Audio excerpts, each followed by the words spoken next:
Good morning, everyone.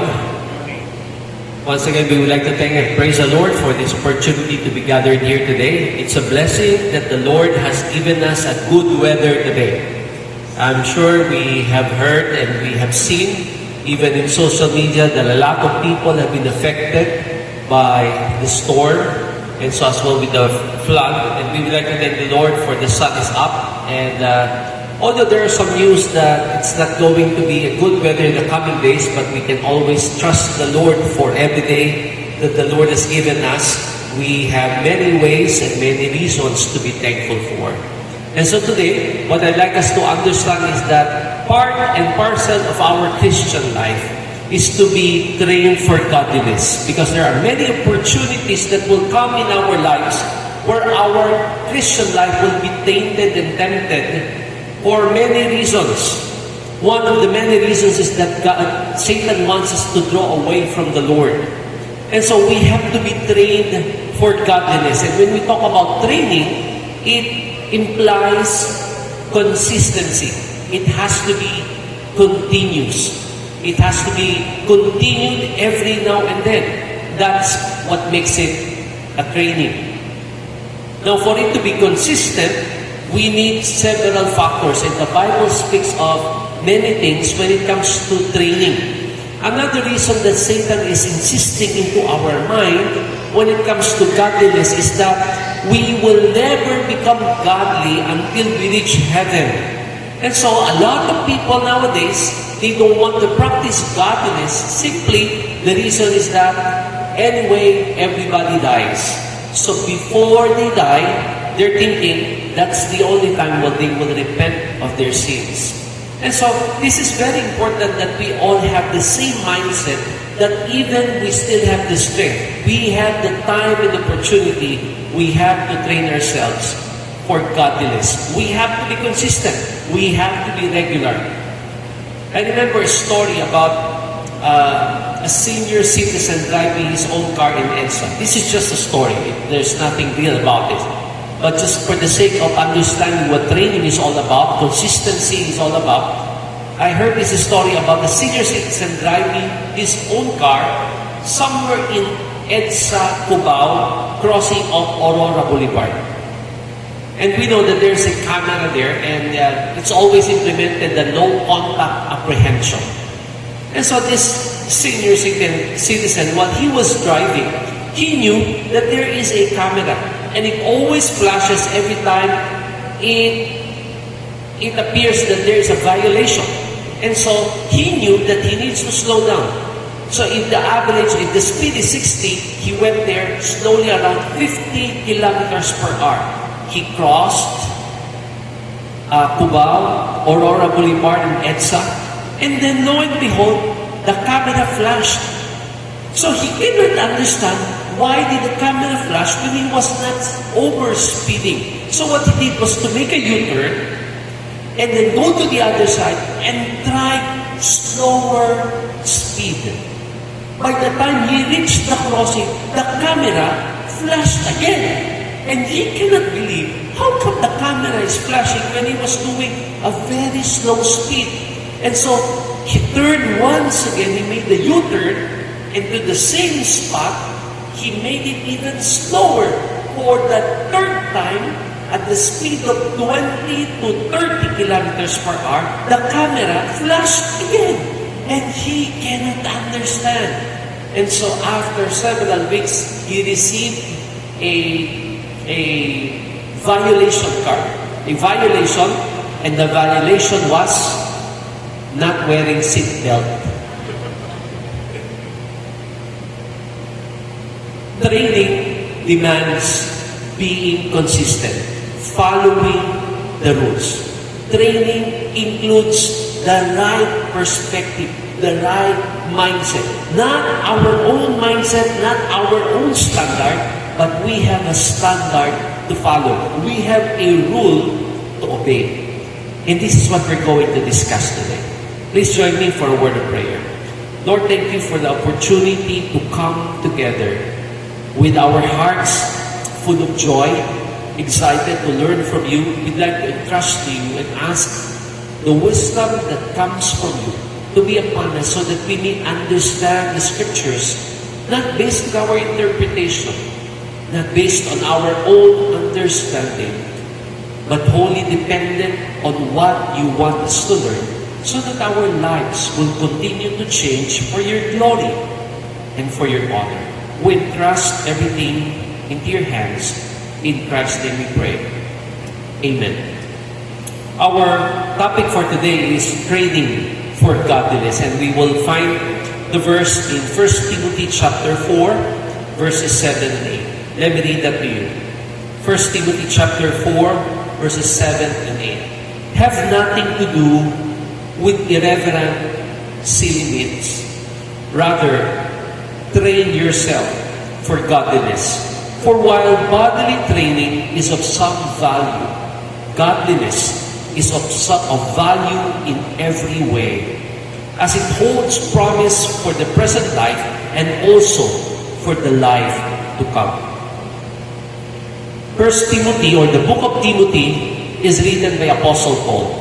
It was written specifically for Timothy, his disciple. He was discipling Timothy, and Paul was very consistent in saying that godliness is our avenue towards effective ministry. And we will find that in the whole book of 1 Timothy, even to 2 Timothy, that he was really implying a godly testimony. Godliness is of some value. It has value in every way. That will make us effective in our relationship. We will become effective in our speech because they can see godliness in us. But the problem is that godliness cannot be attained overnight. We cannot become godly by just sleeping tonight, and when we wake up tomorrow, we'll become perfectly godly. It has to be under training. We have to go through the process. We have to be consistent on it. And so, Apostle Paul was saying, train yourself for godliness. The question is, how do we train ourselves to become godly? We may have heard a lot of preaching about this. We may have read some books about this. But let us contemplate on verses 7 and 8. What does Apostle Paul wants Timothy to accomplish in training? It says here, have nothing to do with irreverent, silly myths. Which means there are some issues that we do not need to talk about. There's some things that we do not need to be involved. These are irreverent, silly myths. And we will find that nowadays in social media, there are so many issues, not just in the government, but even our private life, that sometimes we are so concerned of how to inform other people about our personal lives. Those are silly myths. If we have issues, personal issues, we are not to make it public because these are personal. And so this is what Paul was saying. If you have some issues, do not meddle with other people's issues. Be concentrated and be trained in dealing your issues with the Lord. Another thing, Paul was also saying godliness is of some value in every way because it holds promise for the present life and for the life to come. The promise of godliness is for this life that we get to experience and the life to come. What he was saying is that godliness is not only for heaven. Godliness starts right here. So we need to understand that Paul was saying to Timothy, even if we are living on earth, our mindset, our thinking, setting our mind on the things that are above. This is what Paul was saying to Timothy. So let us remember 3 things for today. And this is what I'd like us to understand. In order to be trained for godliness, we have to start with number 1. That is called desire. Let us remember that word, desire. Desire to be godly. We can never become godly not unless there is an intention, there is a desire in our heart to follow after God's holiness. Can we become holy even if the people around us are unholy? Can we become holy even if the environment where we live is evil? Is there such thing as holiness nowadays when we see evil around us? The answer is yes. There is holiness. We can become godly. And all we need to do is to start from within our desire. In Psalm chapter 37 verse 4, it says, delight yourself in the Lord. Delight yourself in the Lord. And the product and the result is, He will give you the desires of your heart. Psalm 37 verse 4. So, once we align our desires to the Lord, even our needs will be provided. If we delight, if we take the joy of our hearts in the Lord, if the Lord becomes the source of our joy, then the product is that even our needs will be met. It will be provided. In 1 John chapter 5 verse 14, another assurance. 1 John 5:14, it says, this is the confidence we have in Christ, that when we pray, when we ask according to His will, He hears us. And that's the confidence that we have in Christ, that we align our desires to His will, He will grant our desires. So, the basis for godliness is not about our own perspective, but it's God's standard, based on the Bible, based on the Scriptures. And we have seen a lot of people nowadays twisting the Scriptures. Why? Because they want to have their own standard become the standard of the Bible. It has become the opposite. The standard of man is now the basis for holiness from the Bible. When we believe that the Bible should be the standard of everything, it's not the other way around. The Bible should be the standard. So if we will align our desire before the Lord, the assurance is that we will all be trained for godliness. Remember, desire, it starts from within. Secondly, in order to be trained for godliness, we do not just desire, but the second step is that we need to devote. Devote. Devote simply means we commit. Desire starts from within. This time, we put it into action. Internally, there is the desire. Now, externally, we devote into what we believe should be our alignment. We devote now our time with the Lord. We commit our way to God. Devotion or devote. We commit everything to God. So, in every day of our lives, we are to devote everything to the Lord. You know, the best way to practice patience is to drive to EDSA. That's the best way. If you really would like to practice self-control, you drive on the streets of Manila. I am from Bulacan. We are from Bulacan. In Bulacan, I would say it's not that really toxic when it comes to driving, although there's a lot of traffic nowadays, even outside of Manila. But I tell you, if you would like to, you want to practice and to be trained with patience and self-control, driving is the best solution. Now, here's the thing. When you drive, you learn how to be quiet. You extend your temperance. You extend the limits of your self-control from the way you think, from the way you speak, even to your decisions when you are driving. And that's a good way to really stretch out our self-control. But you know, the good thing, aside from that, is that we become prayerful. We become prayerful. So every time we drive, we get to ask the Lord, Lord, please extend my patience. Because sometimes we are so careful in driving. The problem are the people around us or the cars around us are not the ones that are really careful. And so, when we devote our time in praying and asking the Lord, that the Lord will become gracious so that our self-control will be extended, then we will find the idea that devotion is also a blessing in return. When we devote our time, God also answers our prayers.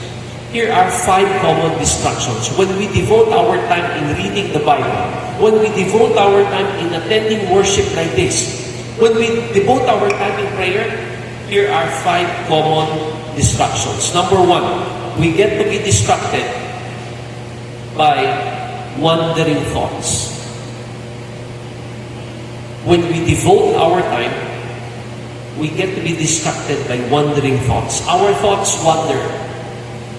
And I have seen that in churches, not only here, but even in other places, even in different religions. When people attend the church, even if they are seated and listening to the one speaking in front, our thoughts wander. How many of you are thinking, what would be our food this lunch? That's wandering thoughts. Or maybe you were thinking, did I lock my house before I went out? A lot of things go through our mind. And that is part of Satan's tactics so that our devotion and our commitment will be distracted. Another thing, another distraction is our regular routine. Our regular routine is what distracts us from having a time, a fruitful time with the Lord. When we are having our time, suddenly we remember there is a routine that we need to do.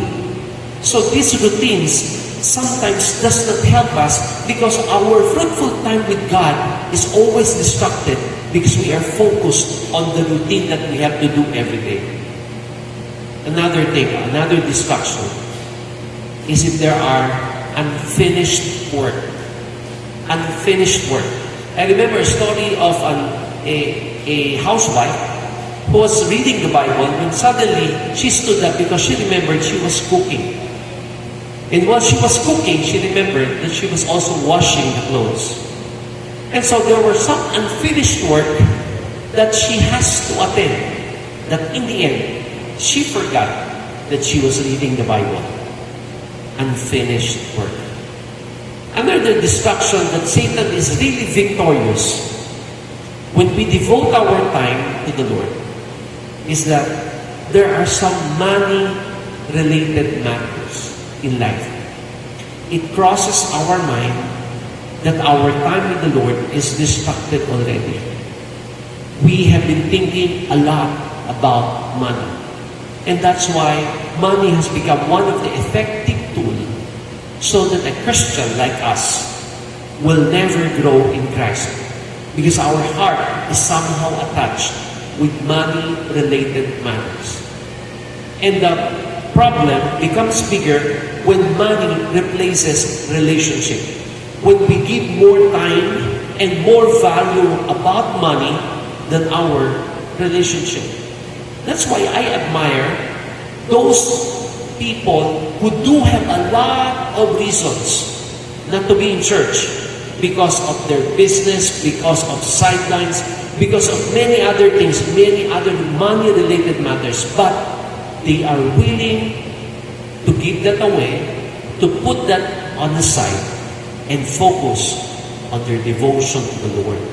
I admire those people who do have valid reasons not to be in worship, not to be devoted, and yet they choose the Lord over upon everything. Money-related matters. Another distraction that Satan is actively using in order to distract our devotion and commitment to God is digital interruptions. Have you ever had experiences when you were reading the Bible, then your phone will ring, but you just cannot stay away from the temptation that you have to answer it. And then eventually you are already interrupted, distracted, that you never get to go back to where you are devoting your time. Digital interruptions. Among the youth and even to younger children, they are so engrossed with social media.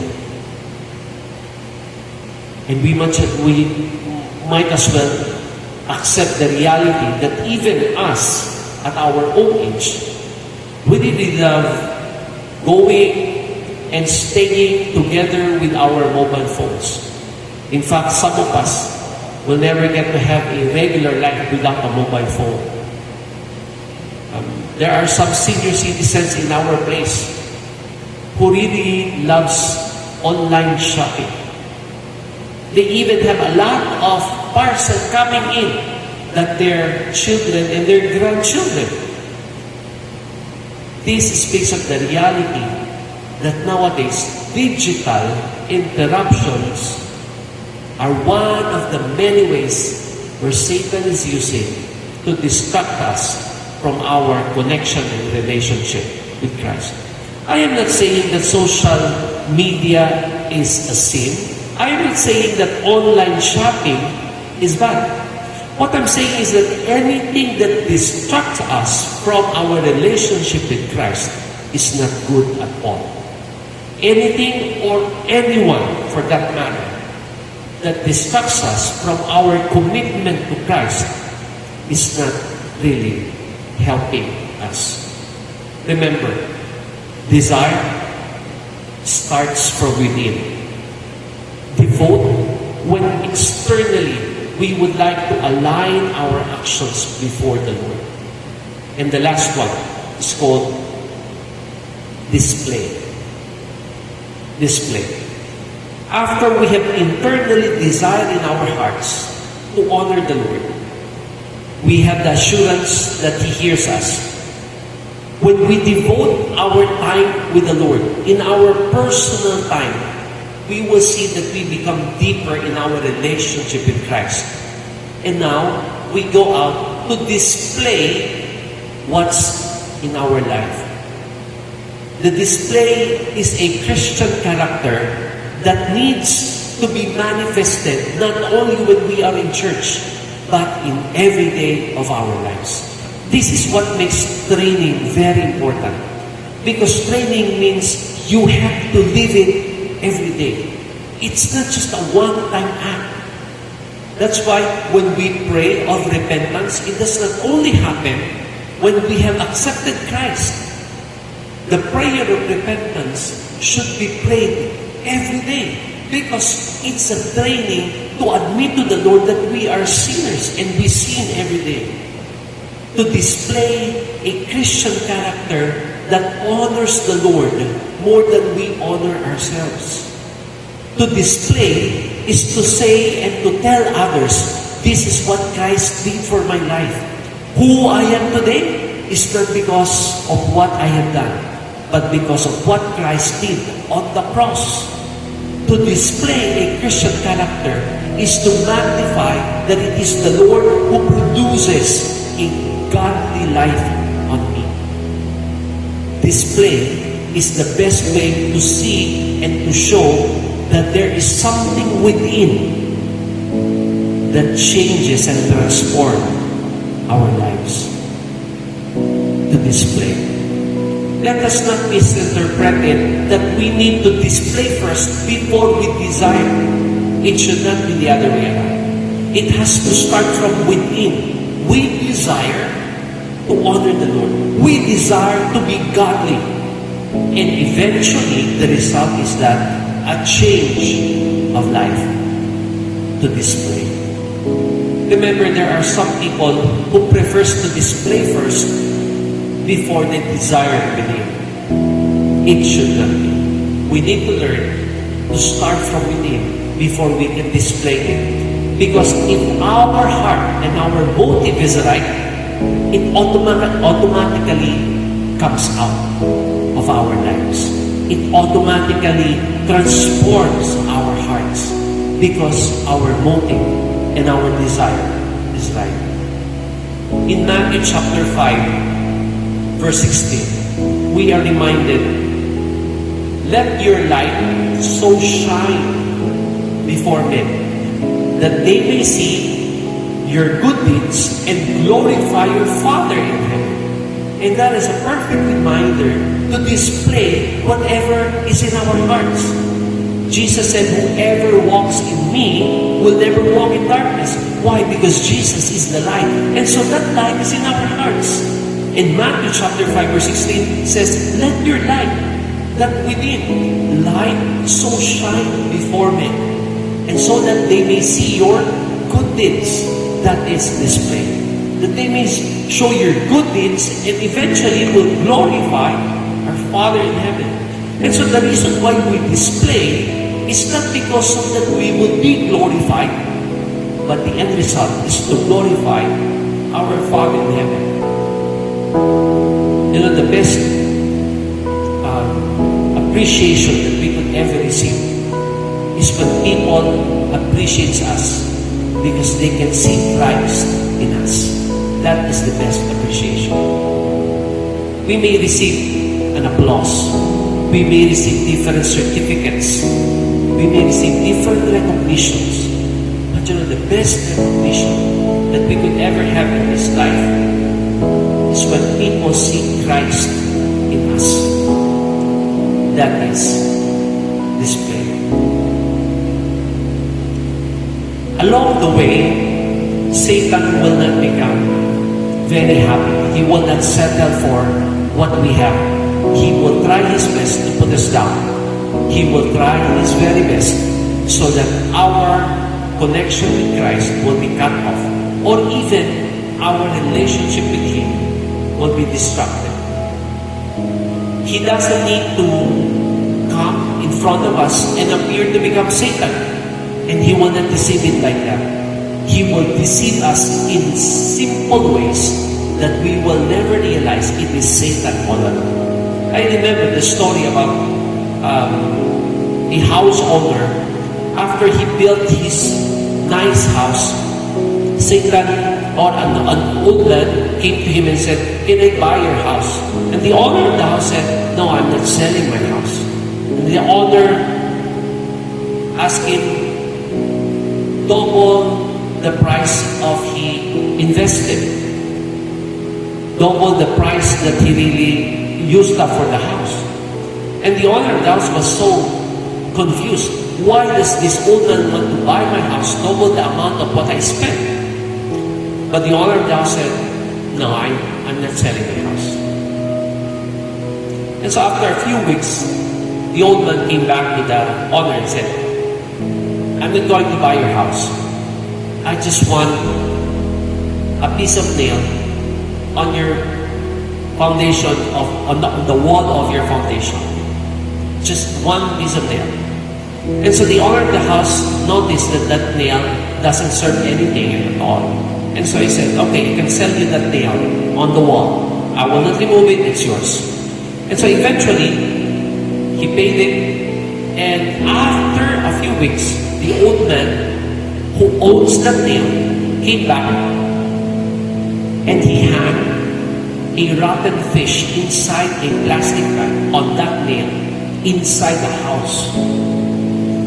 And after several days, it stinks.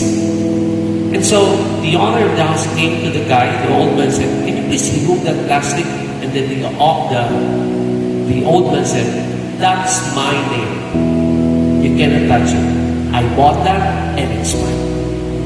And so eventually, after a few days, it becomes stinks. The whole house becomes a mess. You see flies flying over, and you will really smell it's really bad. Eventually, the owner of the house decided to sell the whole house to the old man.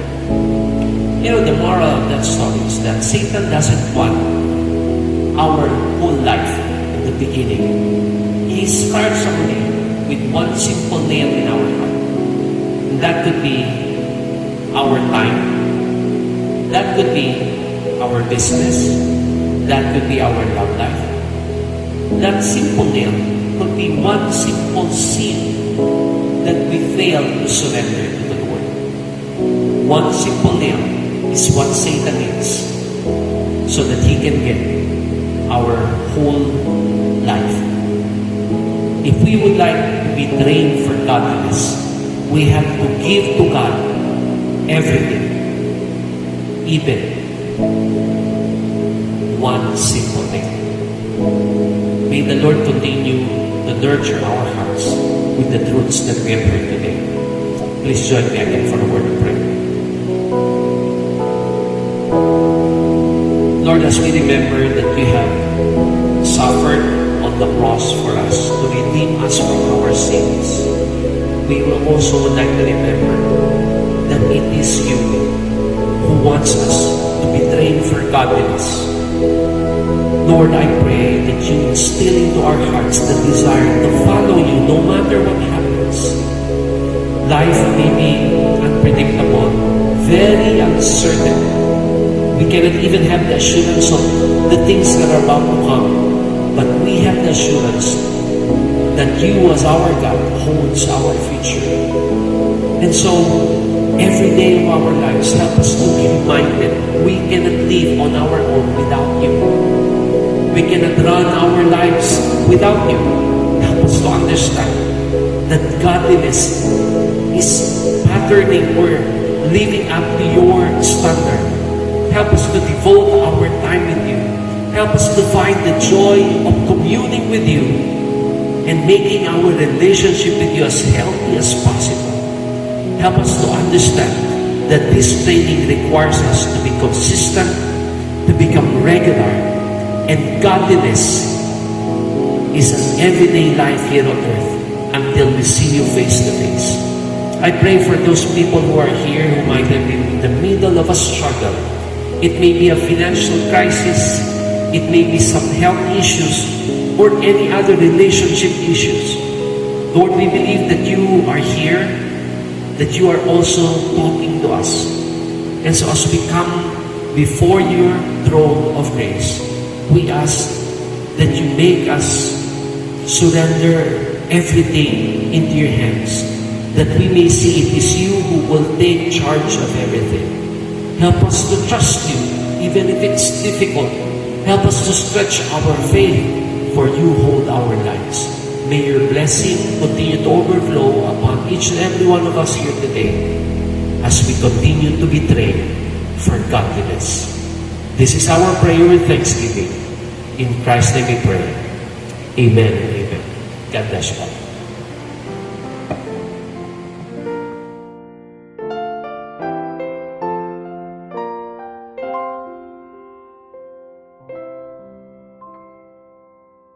Take my life and let it be consecrated, Lord, to Thee. Take my moments and my days, let them flow in ceaseless praise. Let them flow in ceaseless praise. Take my hands and let them move at the impulse of Thy love. Take my feet and let them be swift and beautiful for Thee, swift and beautiful for Thee. Take my voice and let me sing, always only for my King. Take my lips and let them be filled with messages from Thee, filled with messages from Thee. Take my silver and my gold, not a mite would I withhold. Take my intellect and use every part as Thou shalt choose, every part as Thou shalt choose. Take my will and make it Thine, it shall be no longer mine. Take my heart, it is Thine own, it shall be Thy royal throne, it shall be Thy royal throne. Take my love, my Lord, I pour at Thy feet, its treasure store.